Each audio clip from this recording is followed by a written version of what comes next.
Yo everyone, Shock16 back once again for the Renegade Master, back once again for another PlayStation pickups video. That's right, I'm bringing the PlayStation back as well as the good old pickups video back. Yeah, what happened to good old pickups video? I know some people are still out there rocking the good old fashioned pickups like Alex Plutonic. I know he likes to do a pickup video every now and then. And I know Owen Labosu77, he still kind of makes it his main thing really, isn't it, pickups, Owen? So yeah, I like a good pickup video, but I stopped making them ages ago because I weren't really picking that much up really, apart from the Saturn stuff, but obviously the Saturn collection ended, so most of my pickups ended then. So yeah, I kind of needed something else to really focus on to make pickups really, because I'm not one of these that will just buy shit just to shove in a video. Do you know what I mean? Like if I pick something up, I'm picking them up anyway, so I might as well make a video on them, if you know what I mean, rather than these people who go out and buy a shitload of things just to show in a video and you know they've got no interest in it whatsoever. So yeah, my pickups aren't of that kind of calibre. If I show pickups, it's because I'm picking them up anyway, so I might as well shove them into a video and get some free content out of it, answer. So yeah, anyway, like I say, PlayStation pickups as promised in my last video. How many have I got to show you? 6 games in this one, so we'll just crack on and I'll show you what I've got and maybe talk about why I've got them. So yeah, we're going to kick off with this game, and that is Cool Borders. So yeah, this is a snowboarding game basically. Cool Borders was, yeah, a little story about this one was back before I had my PlayStation, back when I was still rocking the Sega Saturn, a friend of mine was having a sleepover at my house and we decided that we wanted to play some PlayStation. And yeah, my girlfriend at the time, her younger brother, he was quite young as well. I think he was only about 10. We was probably about 16 at the time. Yeah, he would have been about 10ish or something like that. But he had a PlayStation, and obviously I asked my girlfriend, do you think your brother would lend me the PlayStation for the night, like, so me and my mate could play on it? And he was having none of it, which is understandable. Do you know what I mean? Asking a 10-year-old kid to lend us his console, game console. But yeah, he was having none of it, but he was willing to lend us some games if we could acquire a PlayStation, so which was cool. So we made it our mission to kind of find somebody who'd loan us a PlayStation, and yeah, we was round the shops in the local area, like on the estate where we used to live. Like there was some shops just around the corner from where I lived, and like some of the locals would hang around outside the shops and everything. And there was this guy, and I think his name was called Craig, and he was a friend of a friend. I didn't really talk to him all that much, but I talked to him just enough to like spark a convo with him and stuff like that. And we came to a deal. He had a PlayStation, but it had that old kind of fault wrong with it. You know, that one where you had to turn the system upside down to make it play games. I don't know what it was. It was quite a common fault on the early PlayStations. Was it something to do with the laser or something like that? I mean, I've still got my original PlayStation console. So, and fortunately, touch wood, mine's never suffered from that fault. But yeah, a lot of them had that problem where you had to turn the console up for it to play games. So he wasn't really using his PlayStation, and yeah, we basically, I think I borrowed him some like VHS movies. I think that was the deal. I borrow you some VHS movies and you borrow me your console, because like I say, it still worked, but you just had to turn it upside down.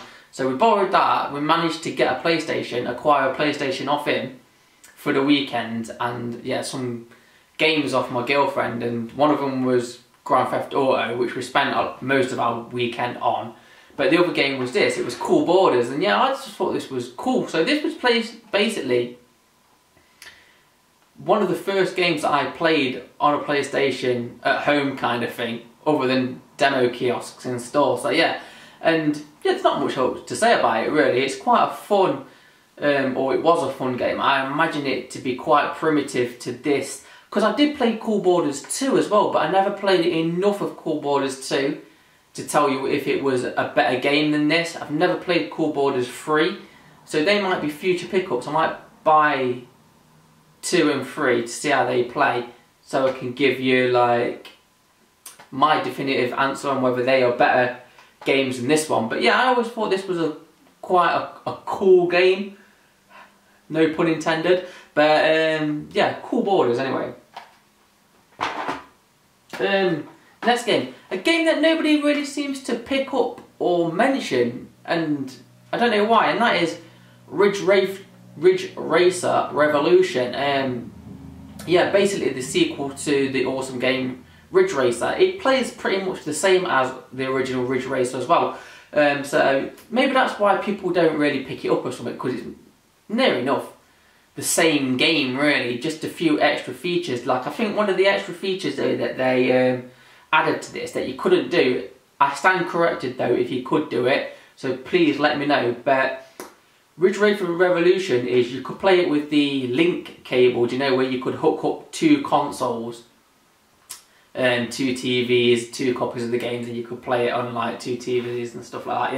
Yeah, I think that was, this is compatible with that, and I don't think you could do that with the original Ridge Racer. So yeah, that's mad, isn't it, as well? You know how, when you think about technology, how much technology has come on. I mean, nowadays if you wanted to play a game like this, you could play it in like full HDMI with someone on the other side of the world on your broadband connection, do you know what I mean, on Xbox Live or PSN, on like a wireless connection and stuff like that. That's kind of mind-blowing when you think about it. If we had to do something like that, we had to connect 2 consoles and 2 TVs together and stuff like that, yeah. But I never, actually I tell a lie, I have played on a link cable, PlayStation link cable, but the only time that I've done it was, this was probably like late 90s, I think I was about 17, so this probably would have been about 1999 or something like that. And a friend of mine, he was having like a piss up weekend, like he was having a weekender, his parents had gone away. I don't think we were celebrating it, but we was all just going around his house, we was having like a weekender of like gaming and watching movies and drinking and stuff like that. Really good weekend.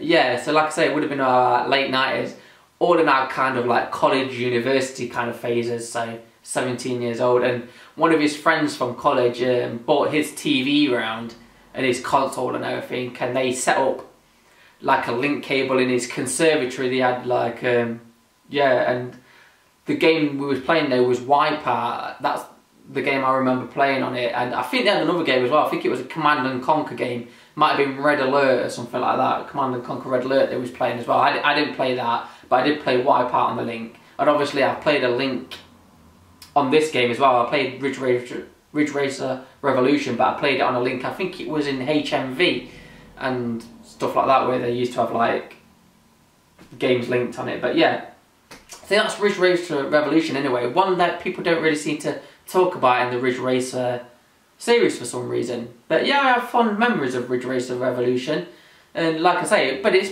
basically more or less the same game. However, one that people do seem to pick up and talk about is Rage Racer. So yeah, this is like the 3rd installment of the Ridge Racer series on the original PlayStation. And yeah, but they kind of mixed things up with this. So yeah, they gave this, I think this was meant to be kind of more simulation-ish than arcadey. It does still play, I think it still plays kind of arcadey, but it's probably not as arcadey as Ridge Racer and Ridge Racer Revolution. So yeah, Rage Racer, they kind of added like a money system to it, didn't it? So like, when you win races, you win like money or credits or something like that. And you can spend those credits on upgrading your cars and buying new cars and stuff like that. So that was like kind of the new like feature as such that they added to this game.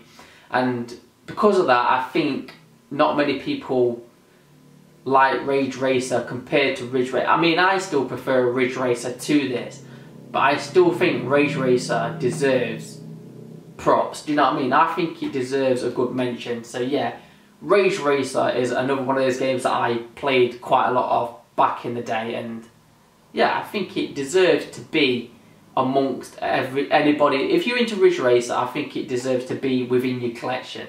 So that's Rage Racer. So, another game that I used to play quite a lot back in the day, and that is Matt Hoffman's Pro BMX. I know they just call it Freestyle, but actually, right, so can anybody, the way I remembered to pick this game up, right, was, there's a BMXer called Dave Mirra who died recently. When I say recently, a couple of years ago. He committed suicide, shot himself in the head, I think it was. Anyway, I'm sure he shot himself. And when he died, I remembered a game called Dave Mirra Freestyle BMX, which was also another game on the PlayStation, and I think it was on Dreamcast as well. And yeah, it made me remember, like, from his death. I know not the best way to remember somebody. Sorry, I thought there was something on the back wall then. It was my shadow. Yeah, it reminded me of that game. His death reminded me of that game, and I thought, oh, that's the game I used to have. So obviously I rushed to eBay to find it, but when I looked at the cover of it, I didn't recognise the cover of it, and I was thinking, what's different about that? Did I have like a different copy of it or something like that? And then I realised that that wasn't the game I had. It was this game. It was Matt Hoffman's, and I knew instantly when I saw this cover, I thought, that's the game I need. It's not Dave Mirra's Freestyle, it's this one. It was Matt Hoffman's that I had. Yeah, and the way I instantly recognised it is because the cover of it is stylised exactly the same as Tony Hawk's Pro Skater, isn't it? So yeah, it's made by Activision, and this basically plays like, if you've ever played a Pro Skater game, a Tony Hawk's Pro Skater game on PlayStation, then you've basically played this game, because this is just the same game, swapped out with BMX courses and BMXs instead of skateboards. So yeah, you've got, yeah, that's basically it. If you've played a Tony Hawk's game, you've played a Matt Hoffman game, just swap out the skateboards for BMXs and you've got this. But yeah, that's what reminded me of it, because I thought it was Dave Mirra and it weren't, it was Matt Hoffman's. Never played the sequel though, because there was a Matt Hoffman's BMX 2 as well, so don't know, maybe a future pickup. Again, I'm trying to pick up the games that are nostalgic to me really, and not just any random games, so yeah. Maybe. Next one. Absolute classic, this game. And that is Tenchu Stealth Assassin. Amazing game. Yeah, basically what it says on the tin really, it's a stealth game where you play as ninjas. I mean, I think you can go in swords blazing, see what I did there, instead of guns. But I don't think you get very far if you do that. It is very much a stealth game, and that might be a reason that it could put you off this game. If you're not into stealth games, then you might not have been into this back in the day. But yeah, I like stealth games, you know, like Metal Gear Solid and stuff like that was kind of a stealth espionage. But this really emphasises the stealth, hence Stealth Assassin. I mean, you are a ninja, you go from rooftop to rooftop, and it's about creeping up on people and stuff like that. And yeah, I tried to play this again recently, and it's still a good game. It has aged a lot though, I would say. But I can remember, this blew me away back when I played this in the day. Again, I borrowed this off somebody originally. Then I think I hired it out from a place called Video City. I'm not sure if that was a chain or not, but there used to be a place in Nottingham called Video City, not far from where I lived. And if I hired games, I used to use it mostly though for back in the day, like SNES games and stuff like that is what I used to get there from mostly.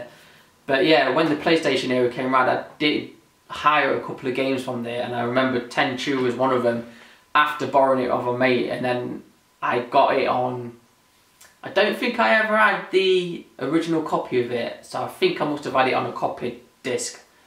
But yeah, Stealth Assassin was really good, but I can remember it gets really hard, it ramps up the difficulty quite quickly, and there was a stage on it, and I think it's a forest stage, so I'm not even sure if I got that far into it, because that might not be a very far stage thinking about it now, but yeah, I think it was a forest, and I could always get through the forest part, but then you come up, when you get through at the end of that stage, I think you come to like a hut or a house or something, and there's some guards, and I could never figure out how to get past the last 2 guards to get into the house or something like that.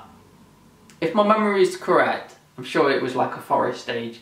So yeah, that might not even be that far into the game, but I can remember it took me ages to get that far, like perfectly as well, like without fudging it. I mean, like with proper like pro stealth skills, it took me quite a long time to get to that stage. But yeah, I'm gonna have to play it now to see if it's still as hard as I remember it, because I remember the first couple of stages being quite easy, and then it just kind of like flipping on the hardometer.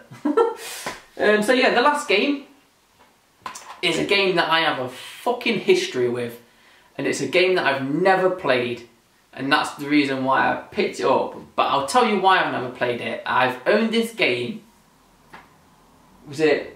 yeah, I've owned this game. This is the 4th time owning this game, and I've never played it, and this is why. So I'll show you what it is. It's the original Medal of Honor. So yeah, I've played many Medal of Honor games, but this is probably one of the only ones that I've never played. And like I say, I've owned it 4 times, and I'll tell you why. So I originally had this on a copy disc, but the copy disc never played. It never worked, so I could never get it to work, and that's why I never played that version. And then I went and bought an original copy of it, and that game wouldn't load past the... No, sorry, that game didn't work either. It just wouldn't work, wouldn't load up. And I remember returning it and getting a replacement, but then that was the one that used to load up. It loaded up, and I thought I'd finally cracked it. I thought I'd finally got a copy of the game that played, and it loaded up to the title screen, but then you couldn't play the actual mission. Like, you couldn't play the first mission on it or whatever. You couldn't actually start the game, because yeah, I can't... Oh, it's a long time since I played it now. I can't remember what the title screen was, but I think it's like, it shows you your gear. Do you have like a diary or something like that, like a photo and a diary? I can't remember what it is now, but I'm sure you go to like a photo or a diary or something, and then you can start the mission. But yeah, anyway, it always loaded up to that part, but I could never start the actual game. So, 4th time lucky, and all these years later, I've bought it back again, and hopefully, I've not had time to test it yet, because this only came through the other day, this only came through the post the other day, but hopefully this is going to play. So I might finally get to play Medal of Honor. Anyway, that was it guys, that's the PlayStation pickups for now. I do have some more coming. I do have some that have already come actually, but I don't want these videos to go on for too long. So yeah, I'm going to end this one here, and then those other games will get added to the next games, and that will be a next pickups video. So until that video, I'll see you then. Tatty bye.